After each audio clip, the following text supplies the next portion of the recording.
Olá, boa noite, bom dia, boa tarde, boa madrugada, bom qualquer coisa. O importante é a gente estar aqui, vocês aí, eu aqui, vocês com o livro de vocês, para que a gente possa repassar essa aula bacana para todo mundo.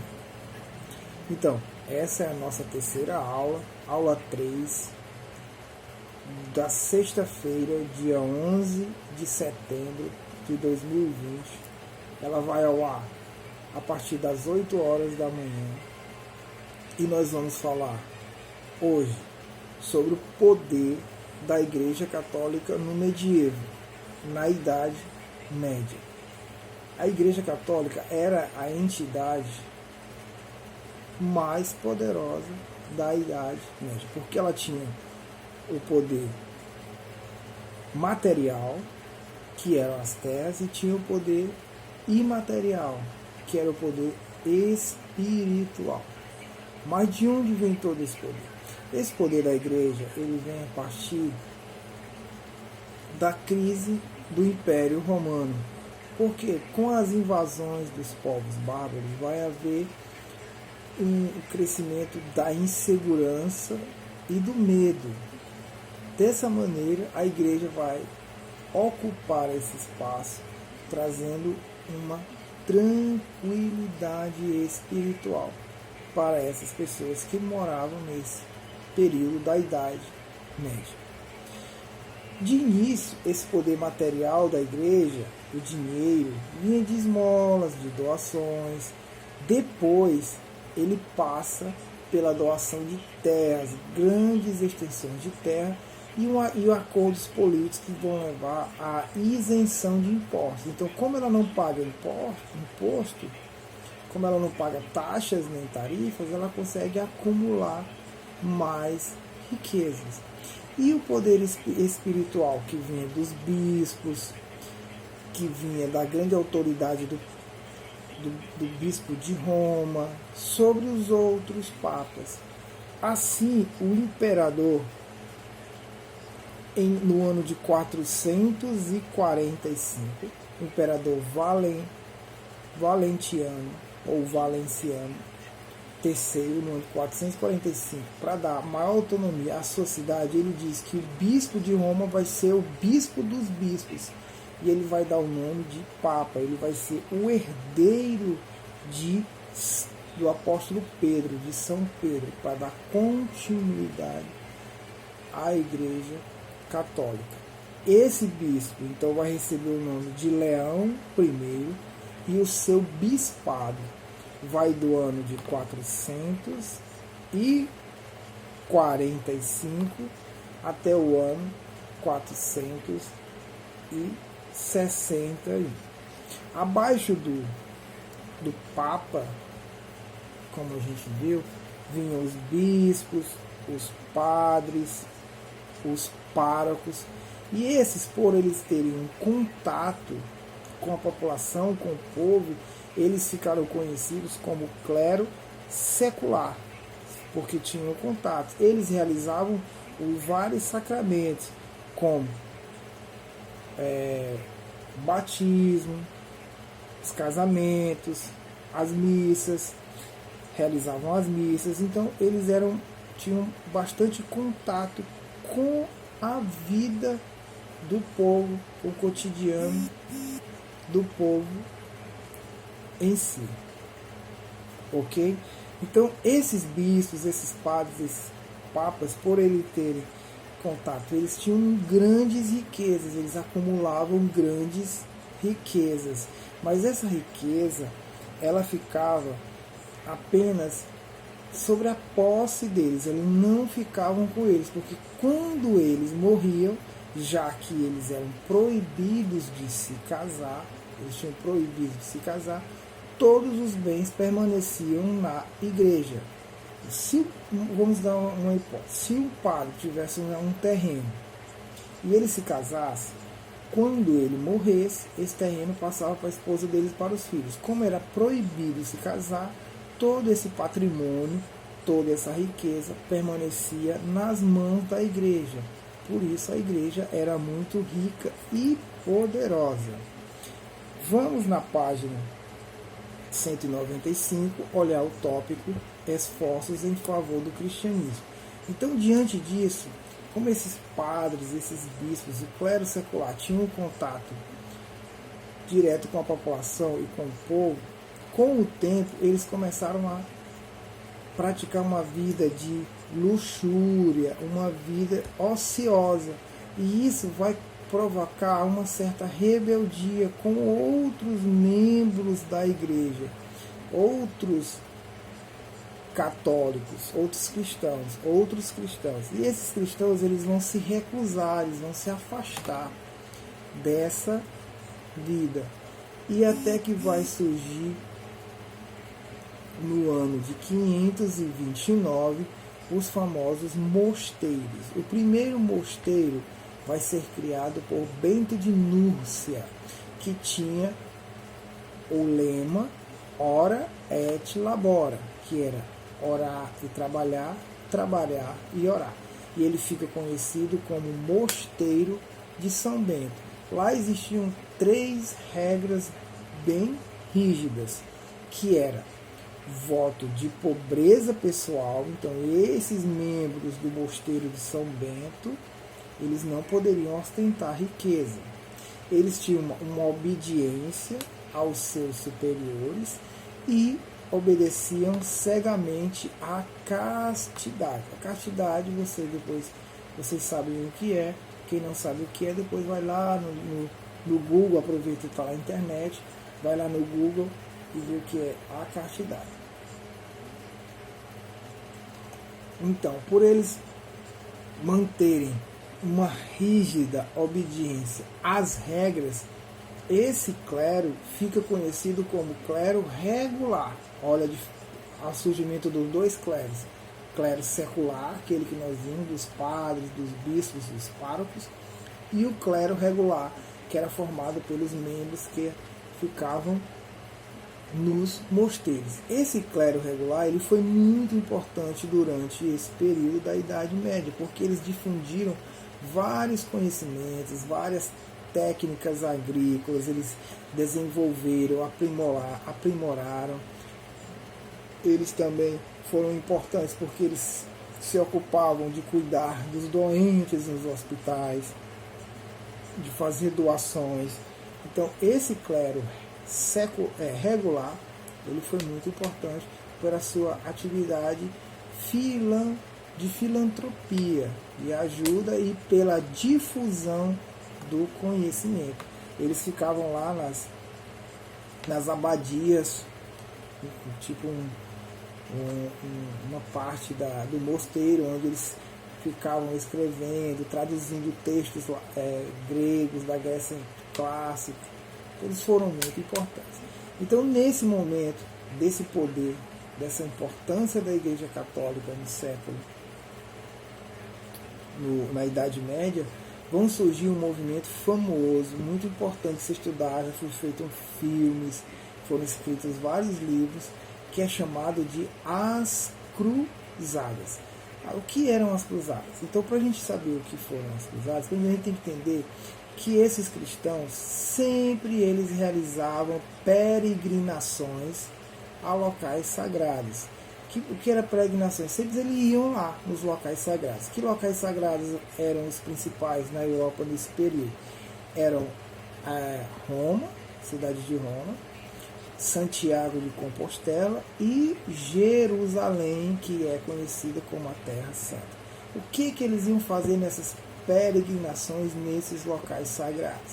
Eles iam pagar promessas, eles iam pedir graça e eles iam realizar penitência. Penitência é a expiação dos pecados, é tipo pagar um pecado. Fez uma coisa errada, ia lá e realizava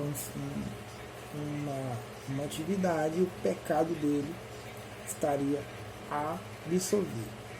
Então, realizavam até que no ano de 1071, a cidade de Jerusalém, a Terra Santa, ela foi tomada pelos turcos muçulmanos, uma outra religião, que é no nosso capítulo seguinte.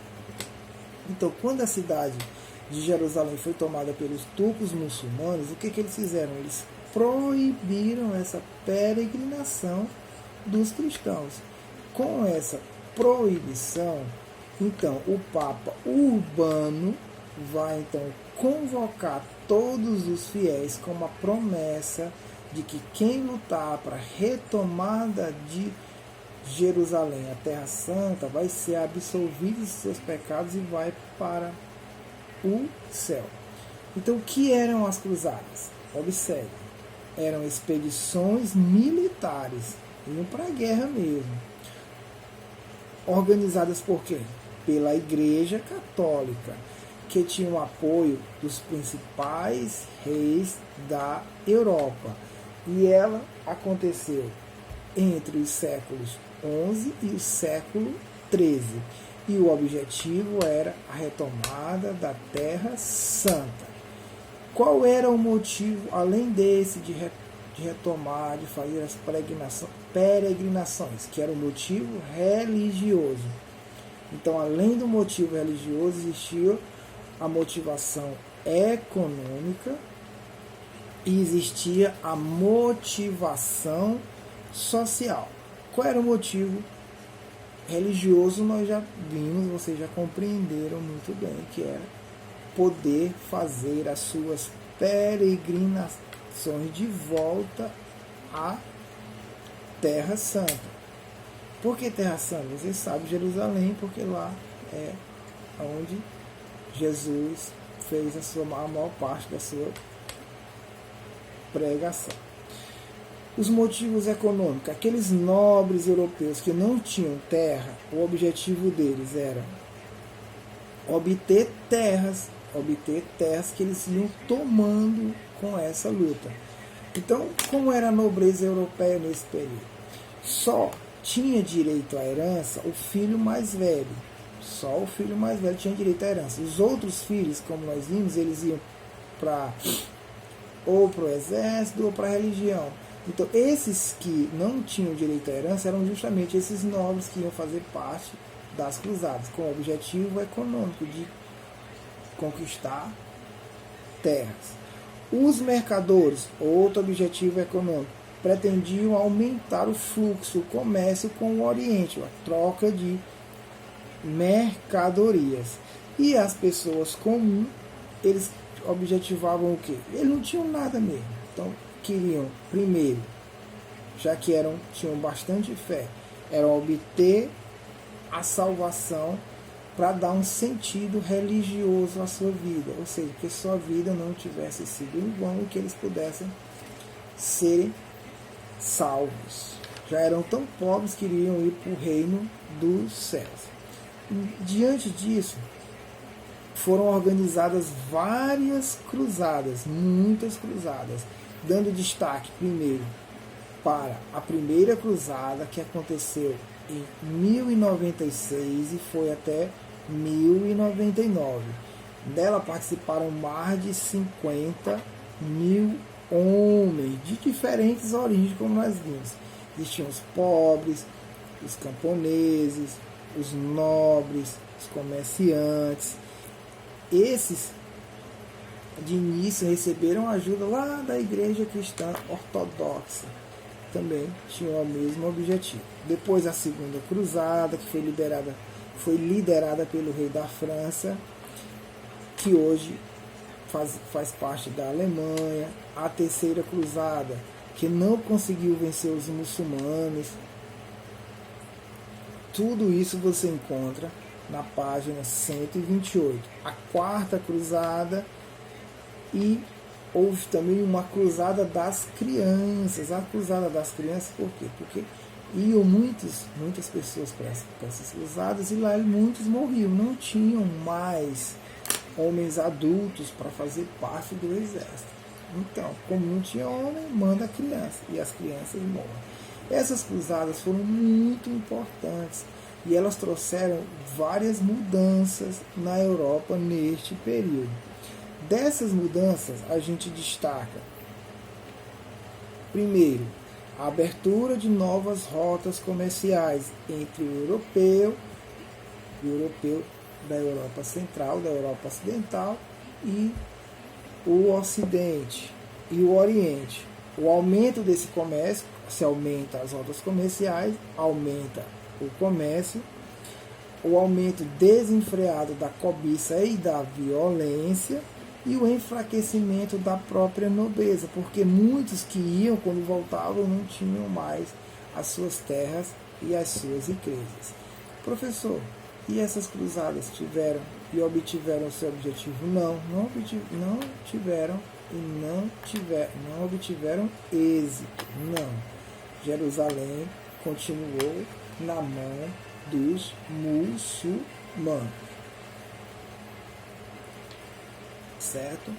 Diante disso, a gente vai entrar agora na crise, o fim da Idade Média. Essa crise tem início no século XIV e ela é ocasionada, primeiro, pela baixa produção agrícola medieval. Então, se a população aumentou, não tinha comida para todo mundo. Então, essa baixa produção fez levar ao aumento da fome. Junto disso, até a própria limitação das técnicas agrícolas. Aquelas técnicas que nós vimos lá no começo, sistema trienal, utilização da charrua e do cavalo, não era mais suficiente para poder produzir alimento para todo mundo. A retração econômica, que vai levar a baixa circulação de dinheiro, consequentemente o aumento da desnutrição, a fome e, por último, a péssima condição de higiene. Sabe? As pessoas não tomavam banho, viviam sujas, e isso vai levar a surgir várias doenças. Dentre as doenças, a peste negra. Existia até um ditado na Idade Média que dizia: se a peste não leva, a fome mata. Vamos colocar literalmente: depois da fome, a peste come. Depois da fome, a peste come.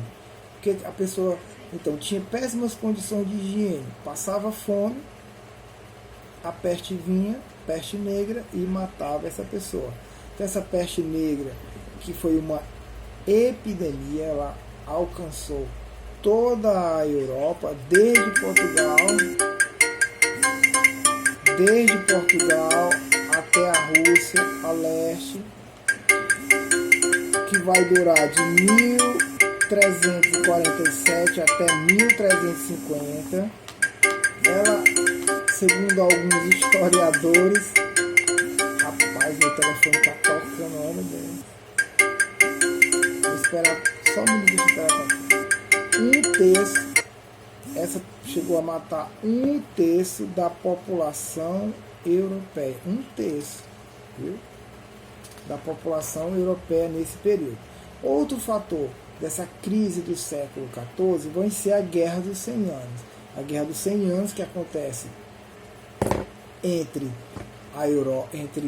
Portugal e França, entre os anos de 1337 e 1453. Ela recebe o nome de Guerra dos 100 Anos, mas a gente vai ver que ela durou 116 anos. Qual foi o motivo dessa guerra? O primeiro motivo é para uma região riquíssima, a região dos Flandres. E depois, porque o rei da Inglaterra queria também ser rei da França. Por ser, morreu o rei da França, ele não deixou herdeiro. Como o rei da Inglaterra tinha um parentesco bem distante com o rei da França, ele queria tomar posse. Aí nessa Guerra dos 100 Anos vai surgir a figura da Joana d'Arc, que é a padroeira da França, como vocês sabem. De início, a Inglaterra sempre vencia essas batalhas, porque ela tinha mais força e era mais preparada, mas com principalmente a participação, o incentivo, o estigma de Joana d'Arc, a França foi virando o jogo. Professor, aí foi Guerra dos 100 Anos, que durou 116 anos, foi assim direto, inteiriço? Não foi direto não. Ela foi havendo batalhas de tempos em tempos, Até mesmo durante a peste negra ela foi interrompida, mas ela teve fim no ano de 1453, faltando pouco tempo para o Brasil ter sido descoberto. Outro motivo dessa crise do século XIV vão ser as rebeliões camponesas. Essas rebeliões camponesas que vão ser motivadas pela grande morte proporcionada pela peste negra, pela morte causada pela fome. Isso vai fazer com que acontecesse uma escassez de mão de obra no campo. Faltava gente para trabalhar. O que foi que os nobres fizeram então? Como não tinha gente para trabalhar, os nobres começaram a passar por dificuldades, eles colocaram todo o peso, toda a culpa nos camponeses, cobrando mais impostos, explorando ainda mais os camponeses.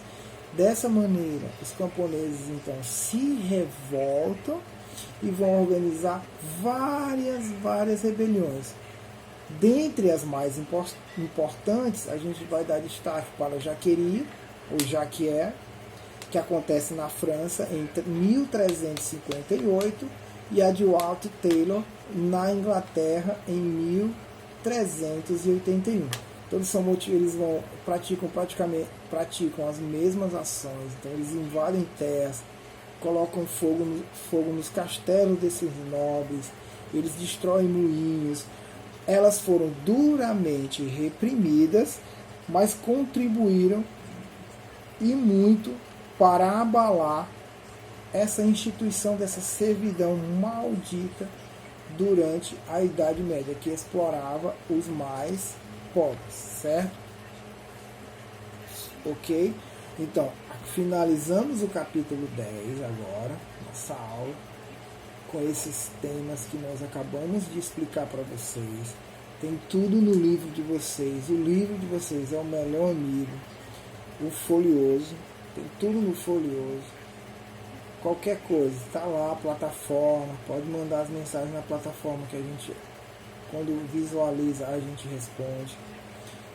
Agora, para interiorizar o conhecimento, para materializar e capitularizar o que vocês estudaram e aprenderam aí nessas 3 aulas só sobre o capítulo 10 sobre a Idade Média, vocês agora façam atividade na página 202 e 203.